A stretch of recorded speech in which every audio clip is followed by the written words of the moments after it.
Assalamualaikum warahmatullahi wabarakatuh. Halo semuanya, berjumpa lagi dengan Ibu Naca dalam video pembelajaran tematik. Nah, Soleh dan Soleha, hari ini kita akan belajar tema 9, Kayanya Negeriku. Subtema 3, Pelestarian Kekayaan Sumber Daya Alam di Indonesia, dengan materi Usaha Pelestarian Kekayaan Hayati Hewan. Disimak video pembelajarannya sampai selesai ya. Tujuan pembelajaran kita pada hari ini, yang pertama, siswa dapat mengidentifikasi usaha pelestarian kekayaan hayati hewan dan tumbuhan. Yang kedua, siswa dapat mengetahui kegiatan manusia yang dapat merusak lingkungan.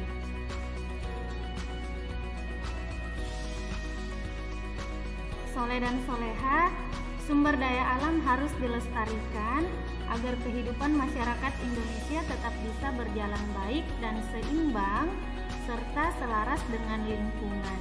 Artinya, manusia bisa memanfaatkan alam tetapi diimbangi dengan usaha untuk melestarikan alam. Jadi kita tidak boleh merusak alam. Nah, Soleh dan Soleha, ada 4 gambar yang bisa kita lihat dan bisa kita bandingkan mana yang termasuk kegiatan melestarikan kekayaan sumber daya alam dan mana yang tidak termasuk kegiatan melestarikan sumber daya alam. Gambar yang pertama. Pada gambar tersebut menjadi bagian dari melestarikan sumber daya alam. Selanjutnya, gambar yang kedua, terlihat orang yang sedang menebang hutan sehingga hutannya terlihat gundul. Berarti kegiatan tersebut bukan contoh melestarikan sumber daya alam, tetapi bisa merusak sumber daya alam. Gambar yang ketiga. Pada gambar yang ketiga, kita bisa melihat orang yang sedang melakukan perburuan liar. Burung yang diburu adalah burung yang dilindungi yang hampir punah. Jadi ini bisa merusak kekayaan sumber daya alam. Selanjutnya, gambar yang keempat adalah kegiatan reboisasi atau menghijaukan atau menanam kembali. Jadi kegiatan tersebut merupakan kegiatan melestarikan sumber daya alam. Pemanfaatan alam oleh manusia. Kegiatan manusia untuk memenuhi kebutuhannya seringkali menyebabkan kerusakan lingkungan. Manusia memanfaatkan seluruh bagian alam, baik itu abiotik maupun biotik, secara berlebihan tanpa memikirkan akibatnya. Sekali manusia melakukannya dengan sembarangan, kerusakan lingkungan yang terjadi akan menyebabkan kerusakan lingkungan berikutnya. Jadi, manusia memanfaatkan lingkungan abiotik, yaitu tanah, dengan melakukan penggalian untuk mendapatkan bahan tambang yang berguna untuk berbagai keperluan.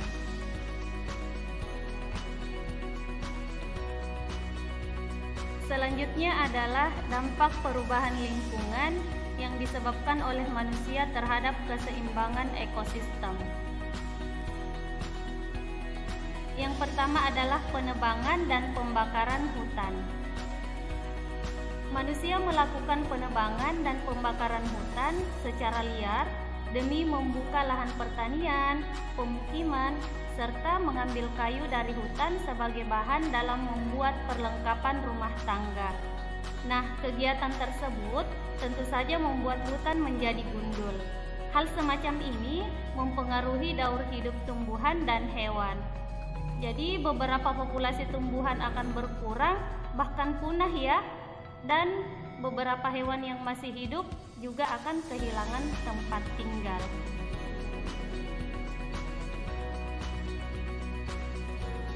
Yang kedua yaitu penggunaan bahan-bahan kimia dan pestisida secara berlebihan. Salah satu contoh penggunaan bahan kimia adalah penggunaan pestisida yang berlebihan untuk memberantas hama tanaman yang dapat membunuh hewan lain yang lebih menguntungkan. Nah, contoh lainnya adalah penggunaan deterjen sebagai bahan pembersih. Bahan ini menghasilkan busa yang dapat mencemari lingkungan. Busa deterjen tersebut akan menutupi permukaan perairan sehingga sinar matahari tidak dapat menembus perairan. Maka proses fotosintesis tumbuhan air menjadi terganggu. Nah, hal itu mempengaruhi daur hidup tumbuhan dan hewan air. Akibatnya, tumbuhan kekurangan makanan dan akhirnya akan mati. Yang ketiga adalah eksploitasi sumber daya laut. Eksploitasi sumber daya laut ini umumnya berupa kegiatan pengeboran minyak di laut. Nah, kegiatan ini dapat menyebabkan pencemaran apabila terjadi kebocoran sehingga menyebabkan minyak mencemari laut. Sinar matahari yang dibutuhkan dalam proses fotosintesis tanaman air akan terhalang oleh minyak yang menutupi permukaan sehingga jumlah ekosistem berkurang dan hewan laut kesulitan bernafas. Nah, hal ini dapat mengganggu ekosistem laut dan daur hidup hewan dan tumbuhan laut. Yang keempat adalah perpindahan penduduk. Perpindahan penduduk mengakibatkan daerah yang didatangi menjadi sangat padat akibat jumlah pemukiman yang terbatas. Nah, hal ini akan memicu terbentuknya pemukiman yang kumuh yang mempengaruhi kualitas kesehatan manusia dan menyebabkan pencemaran lingkungan semakin meningkat sehingga dapat mengganggu keseimbangan ekosistem. Yang kelima adalah penggunaan kendaraan bermotor. Dalam menjalankan kendaraan bermotor dibutuhkan bahan bakar, baik itu bensin maupun solar. Namun, pembakaran bahan bakar tersebut menyebabkan polusi udara. Pembakaran tersebut menghasilkan gas karbon dioksida sehingga bumi menjadi semakin panas. Akibatnya, banyak makhluk hidup yang sulit beradaptasi. Nah, beberapa di antara mereka akan mati sehingga akan mengganggu keseimbangan ekosistem. Yang keenam adalah perburuan liar. Sebagian manusia gemar melakukan perburuan liar terhadap hewan dan tumbuhan dengan tujuan tertentu. Nah, perburuan tersebut dapat mengakibatkan kelangkaan hewan dan tumbuhan. Jadi, jika tidak dihentikan, maka perburuan liar tersebut dapat mengakibatkan kepunahan. Akibatnya keseimbangan ekosistem dan daur hidup hewan menjadi terganggu. Yang ketujuh adalah perusakan terumbu karang. Terumbu karang merupakan rumah bagi hewan-hewan laut. Warnanya yang indah membuat sebagian kalangan mengambilnya untuk dijadikan hiasan. Nah, pengambilan ini tentu mengancam keberadaan terumbu karang, apalagi terumbu karang membutuhkan waktu yang sangat lama untuk dapat terbentuk kembali.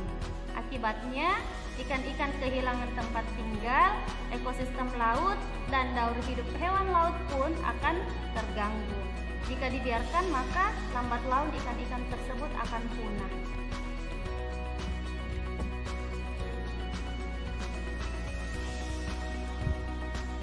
Manusia dan lingkungan. Kegiatan yang dilakukan manusia bisa berdampak pada lingkungan. Apa maksudnya? Jadi, semua aktivitas pekerjaan manusia berpengaruh pada lingkungan sekitar, baik itu dampak positif maupun dampak negatif. Selanjutnya, apa arti penting lingkungan bagi manusia? Lingkungan merupakan daya dukung kehidupan. Di lingkungan tersebut, manusia melakukan berbagai aktivitas untuk memenuhi kebutuhannya. Selanjutnya, apa saja kegiatan manusia yang bisa merusak ekosistem lingkungan?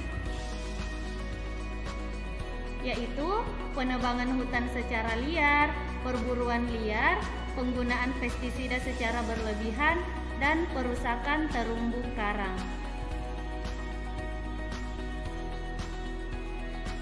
Baik Soleh dan Soleha, cukup sekian video kali ini. Semoga bermanfaat and see you next time. Wassalamualaikum warahmatullahi wabarakatuh.